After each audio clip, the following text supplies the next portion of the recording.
Kerjakan dengan tulus karena Allah Subhanahu wa taala, kemudian sambil koreksi diri di situ. Ya ingat-ingat kita sambil baca Quran, begitu selesai kita koreksi diri. Ya lakukan baca Quran karena Allah Subhanahu wa taala, ikhlas. Terus merenung, muhasabah. Ingat dosa, maksudnya itu, ingat dosa apa tuh? Begitu ingat, kita menyesali itu, kita bermohon ampunan kepada Allah. Itu yang disebut ihtisab.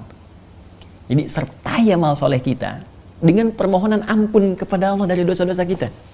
Arahkan doa itu ke permohonan ampunan, minta kebaikan. Itu seketika ghufirallahu ma taqaddama min dzambi. Jadi dahsyatnya amalan di bulan Ramadan itu bisa mempercepat datangnya ampunan Allah kalau kita sertai dengan muhasabah.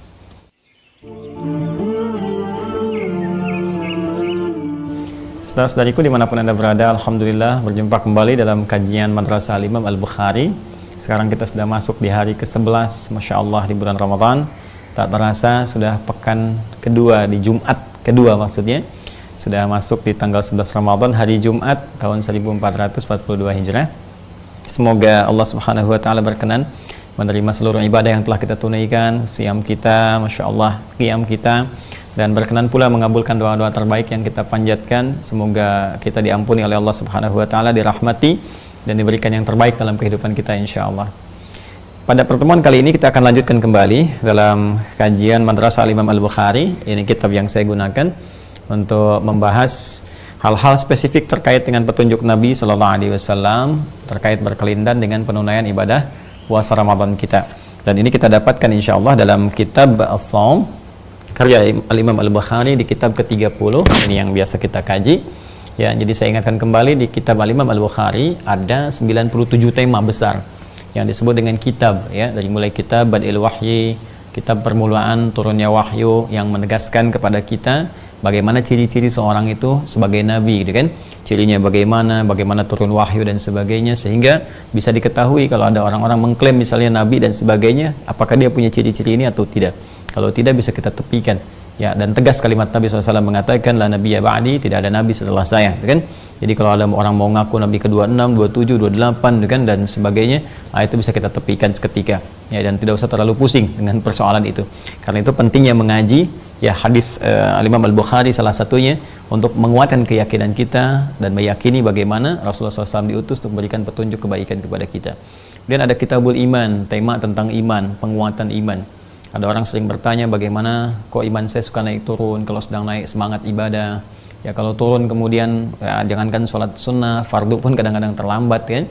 Nanti ada 57 hadis di Kitabul Iman ini yang membantu kita bagaimana konsisten pada satu amalan yang bisa menaikkan iman kita dan menjaga supaya tidak turun. Nanti ada Kitabul Ilmi tentang ilmu, bagaimana belajar yang efektif, mengatur waktu kan. Sering orang banyak tanya, Ustaz bagaimana cara belajarnya, mengatur waktunya dan sebagainya. Nabi sampaikan. Dan apa yang Nabi isyaratkan pada kita itu yang terbaik dibandingkan dengan metode yang manusia banyak sampaikan, kan? Karena dari Nabi itu pasti petunjuk wahyu. Wa may yantiqu 'anil hawa in huwa illa wahyu yuha 'allamahu syadidul quwa. Nah, terkait dengan puasa pun yang kita tunaikan khususnya pada saat ini Ramadan, kan, ataupun di luar itu pasca Ramadan, ada banyak ketentuan yang Nabi sampaikan kepada kita. Karena itu spesifik beliau membuat sebuah tema di ke-30, tema ke-30 urutannya, Kitabus Shaum namanya. Ya, ketika disebutkan Shaum, seperti saya sampaikan di awal mulai jumpa kita, ini akan menunjuk kepada segala hal yang terkait dengan penunaian puasa dan aspek-aspek terkait berkelindan dengannya, ya, secara umum, luas. Dan di dalamnya tentu ada cakupan tentang siam Ramadan. Alhamdulillah di pertemuan kemarin kita sudah sampai belajar ke 8 hadis ya, sampai bahkan 9 hadis. 9 hadis sampai nomor hadis 1899, yaitu di urutan awal sampai akhir. Kemudian di Kitabus Shaum sendiri sudah sampai ke 9 hadis kita dapatkan di bab yang kelima. Ya, kemarin kita belajar apakah disebut Ramadan saja atau bulan Ramadan. Hal yuqalu Ramadan atau syahr Ramadan. Dan kita telah terangkan ya bahwa boleh menyebut secara luas Ramadan atau bulan Ramadan, atau syahr di sana menunjuk kepada segala hal yang populer yang menunjukkan satu keistimewaan atau kekhususan di bulan itu.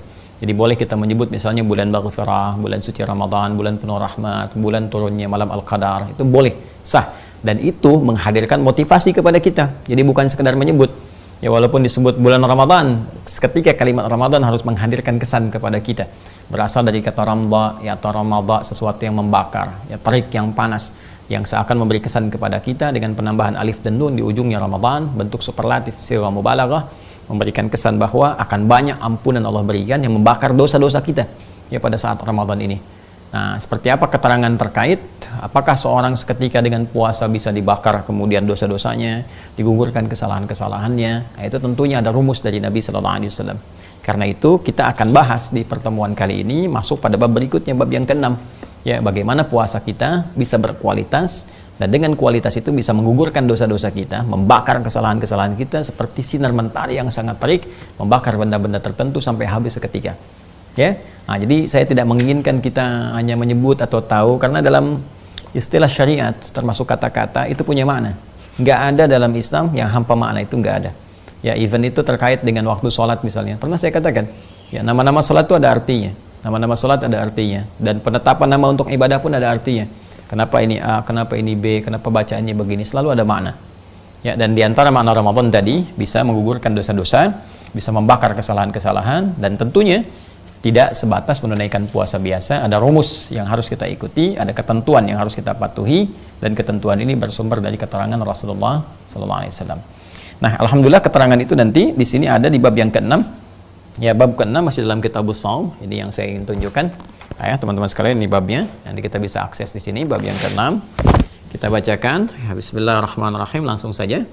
Babu man shama ramadhana imanan wa ihtisaban wa niyatan. Wa qalat Aisyah radhiyallahu taala anha 'anil Nabi sallallahu alaihi wasallam yub'atsuna 'ala niyyatihim. Wah, ini masyaallah itu ya, ini bagus sekali. Bab, nah ini kembali ke idhafat.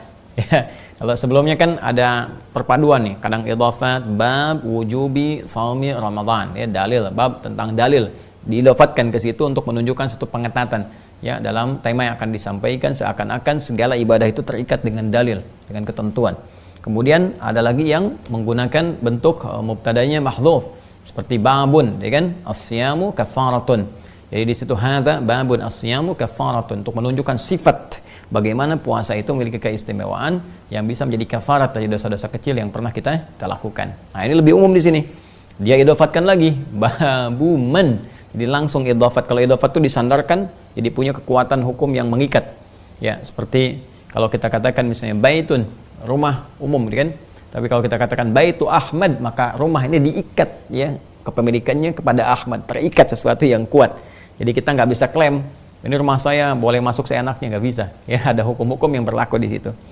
Pun demikian, ini babu man shama ramadhana imanan wa ihtisaban wa niyatan. Bab ini akan menjelaskan dan mengikat satu hukum yang sangat kuat tentang man shama ramadhana, siapapun yang menunaikan puasa Ramadan.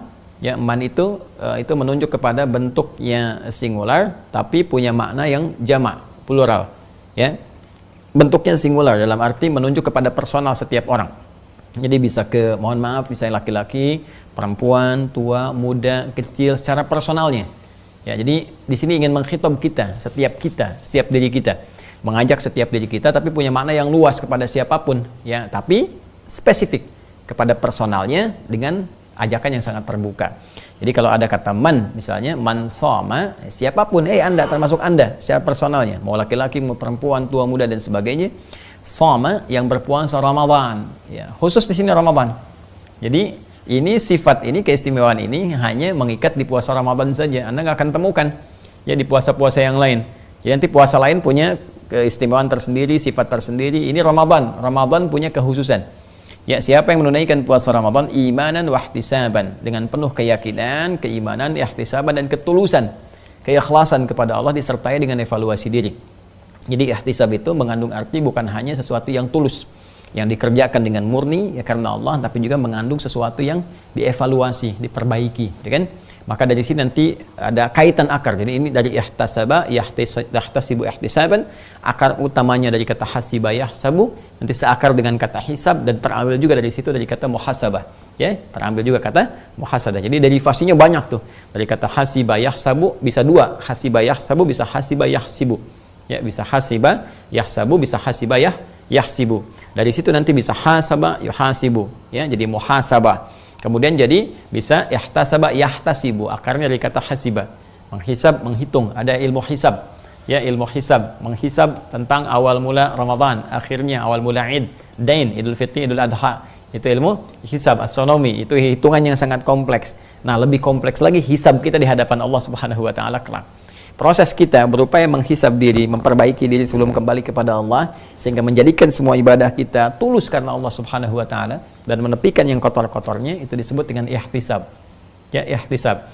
Jadi di sini Al-Imam Al-Bukhari memberikan kisi-kisi di bab hadisnya, bab man shoma ramadhana imanan wa ihtisaban. Bab yang menjelaskan tentang orang yang puasa Ramadan dan dia lakukan dengan keimanan. Jadi bukan puasa biasa. Satu, kerjakan di bulan Ramadan.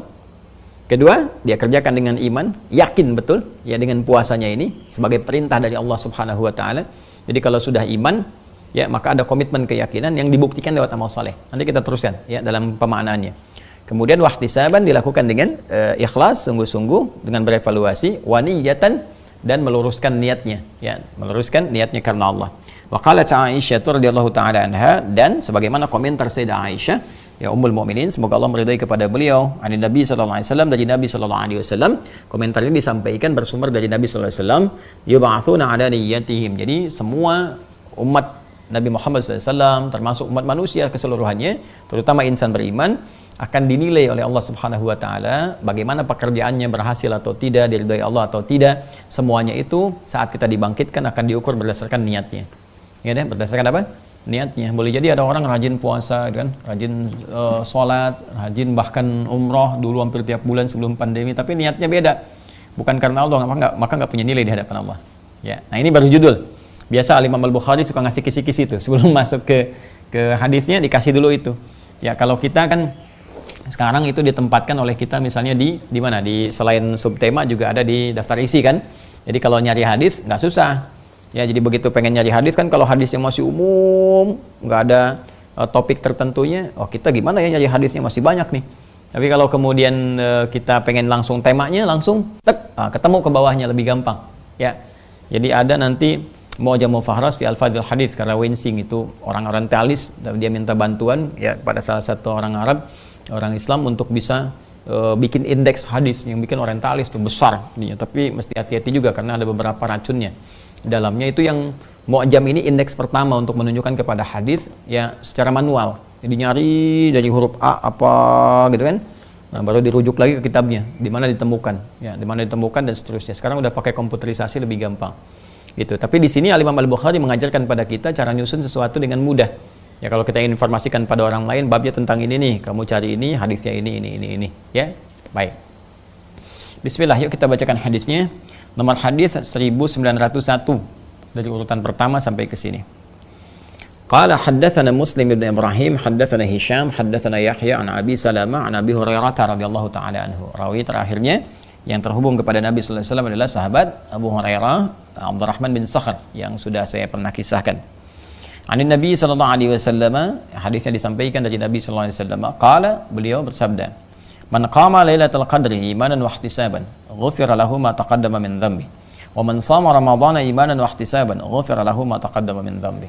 Ya, diriwayatkan juga oleh Al-Imam Muslim, nomor hadis 760. Nah, ini sesuatu yang sangat menarik teman-teman sekalian. Jadi nanti di sini ada hal yang penting kita garis bawahi. Pertama, Nabi menyampaikan man qama lailatul qadri. Ya, yang senafas dengan ini nanti ada redaksi man shama ramadhana ya, yang terusannya, yang malamnya man qama ramadhana. Jadi senafas dengan ini man qama ramadhana. Ini spesifik man qama lailatul qadri. Yang kita garis bawahi dulu kalimatnya imanan wa ihtisaban, ghufira lahu ma taqaddama min dhanbi. Kemudian wa man shama ramadhana imanan wa ihtisaban, ghufira lahu ma taqaddama min dhanbi. Saya ingin ambil dari bagian yang kedua dulu. Perhatikan baik-baik. Di sini ada dua lafaz yang sangat penting. Satu amalan, ya, amal bila kita kerjakan. Yang kedua, teman-teman sekalian, apresiasi yang Allah berikan.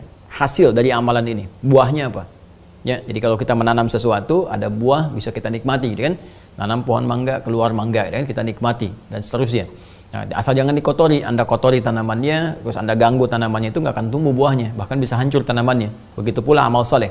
Ya, kita mengerjakan satu amalan, kita pupuk dengan benar, keluar buahnya. Nah, saya ingin dari buahnya dulu yang kita dapatkan.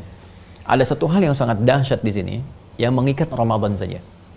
Jadi adanya cuma di Ramadan. Di luar Ramadan sulit kita temukan.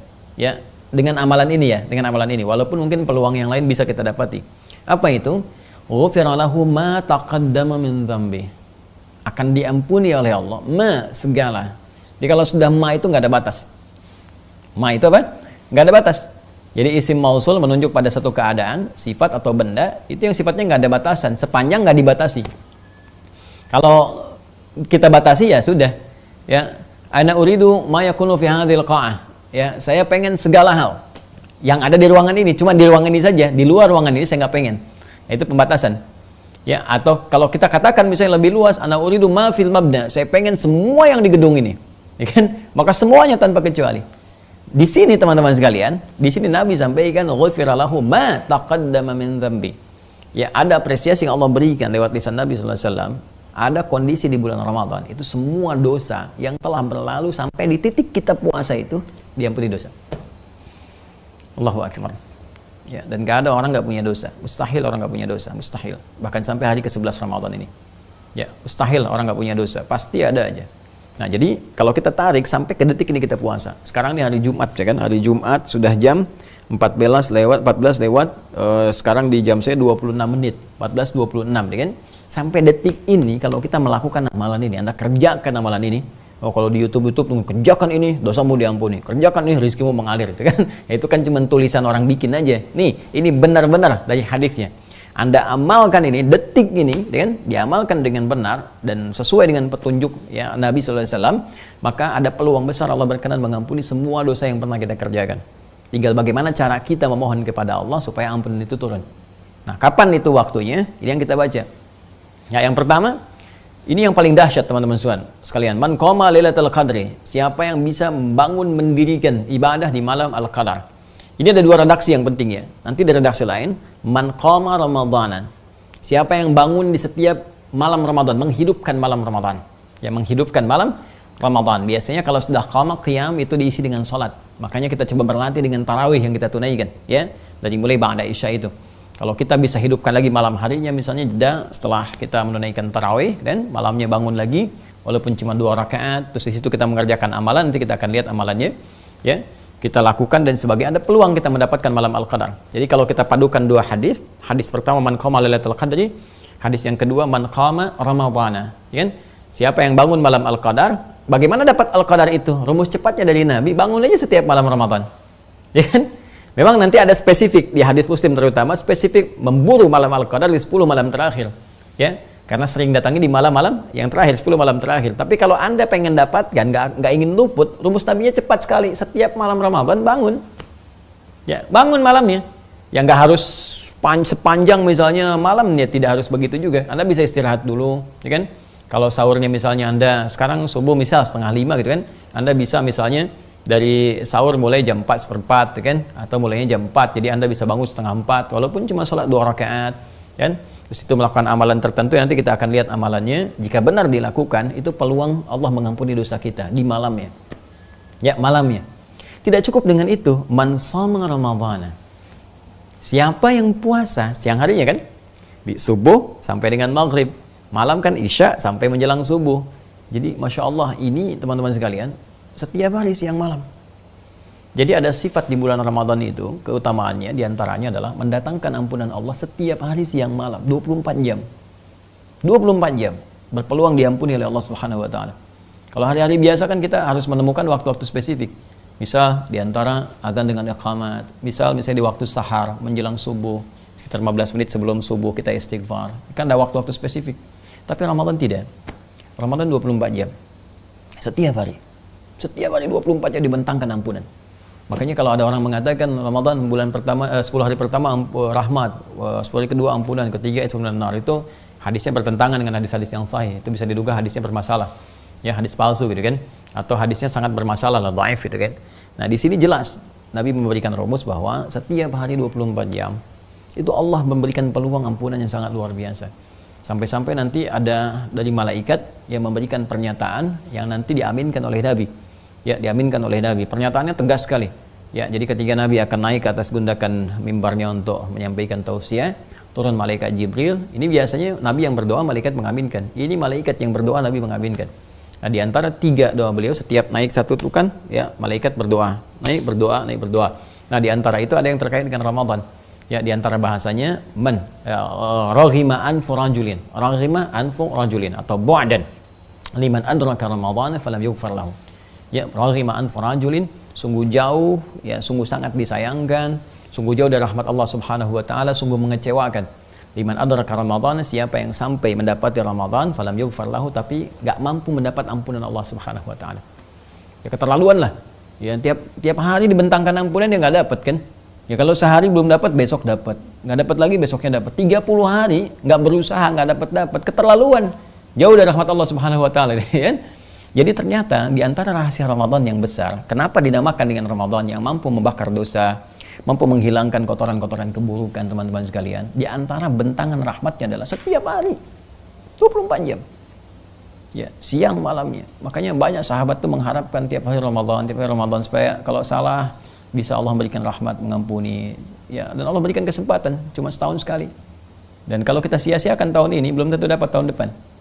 Nah, sekarang kalau kita bertanya rumusnya seperti apa? Ya, apalagi dapatnya malam Al-Qadar. Ya, dapat malam Al-Qadar itu bonusnya banyak. Sudah ampunan dosa ada, lipat ganda amalan dia lebih daripada 1000 bulan dan seterusnya.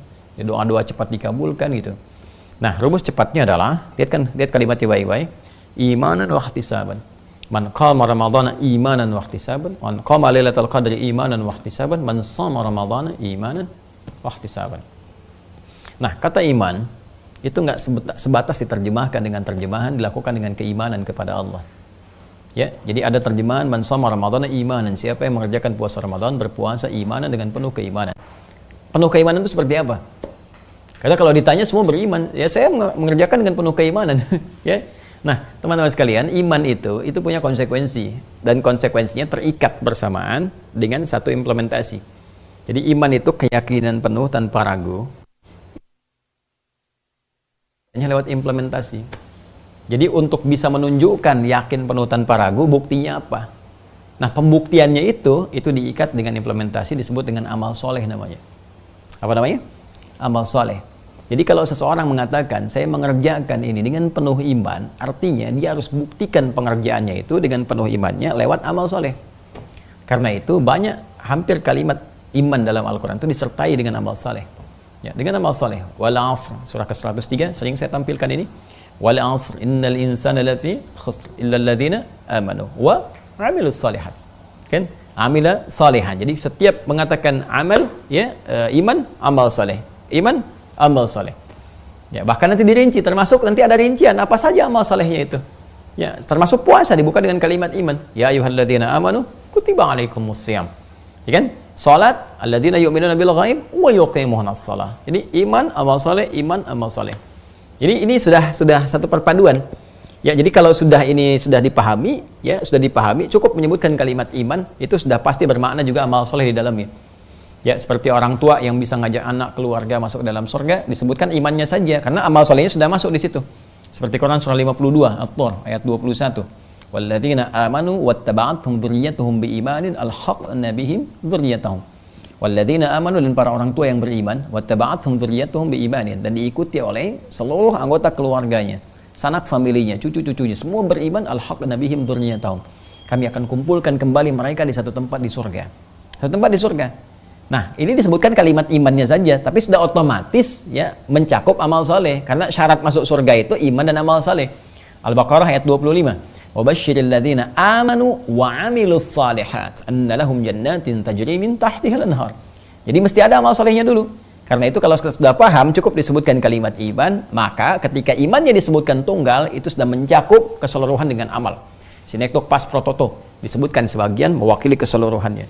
Karena itu di ayat surah At-Tur tadi, di ayat ke-21-nya, ya, kalau kita teruskan lagi, wa ma alatnahum min amalihim min syai'. Kami nggak akan sia-siakan orang yang ingin membuktikan imannya ini dengan meniti amal soleh supaya pertemuan itu terwujud. Anak ngerawat misalnya orang tua, saat orang tuanya sudah mulai letih dia rawat, atau orang tua merawat anak, sama-sama diarahkan kepada kebaikan karena Allah, rajin mengingatkan sholat dan sebagainya, itu dikumpulkan lagi. Ya, kullu mri'in bima kasaba rahin, tapi itu tawaran kata Allah, semua tergadaikan dengan ikhtiarnya. Nah, jadi kembali ke sini, ketika Nabi memberikan rumus man shoma ramadhana imanan, siapa yang menunaikan puasa Ramadan imanan dengan penuh keimanan, artinya adalah dia buktikan itu dengan memperbanyak amal soleh. Ya, memperbanyak apa?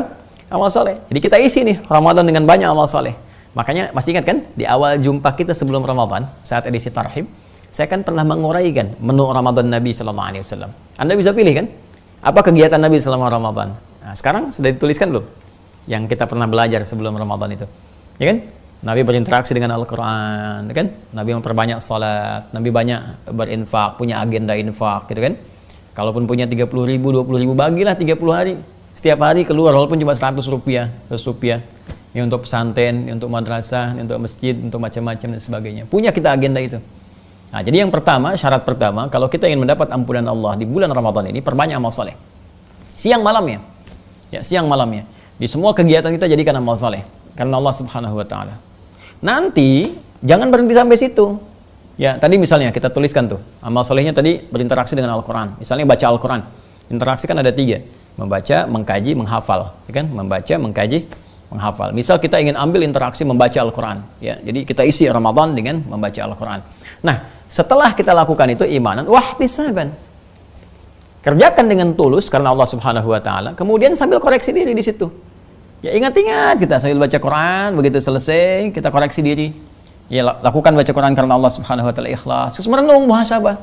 Ingat dosa, maksudnya itu, ingat dosa apa tuh? Ya Allah, saya selama ini jarang punya waktu baca Quran. Pernah bermaksiat ya Allah padamu, dengan orang tua begini, dengan anak begini, dengan itu. Terus ingat, begitu ingat, kita menyesali itu, kita bermohon ampunan kepada Allah. Itu yang disebut ihtisab. Jadi sertai amal soleh kita dengan permohonan ampun kepada Allah dari dosa-dosa kita. Arahkan doa itu ke permohonan ampunan, minta kebaikan. Itu seketika ghufira lahu ma taqaddama min dzambi. Jadi dahsyatnya amalan di bulan Ramadan itu bisa mempercepat datangnya ampunan Allah kalau kita sertai dengan muhasabah. Makanya setiap beramal soleh berdoa, minta, ingat-ingat dosa apa nih, dosa, minta istighfari. Ya, yang paling nampak itu saat malam kan.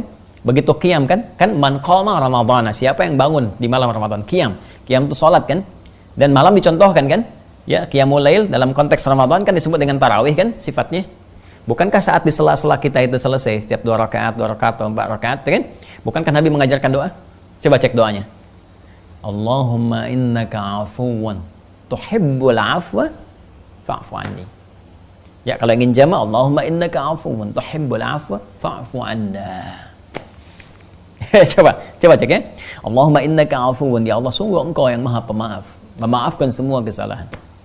Ya, tuhibbul afwa, dan engkau mencintai ya Allah orang-orang minta maaf kepadamu, minta ampunan kepadamu. Fa'fu anni. Maafkan aku ya Allah. Ampuni dosaku.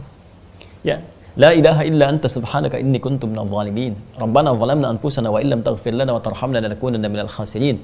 Rabbana la tu'akhidna in nasina aw akhtana. Dan seterusnya. Entah. Ini yang dimaksud hadis ini.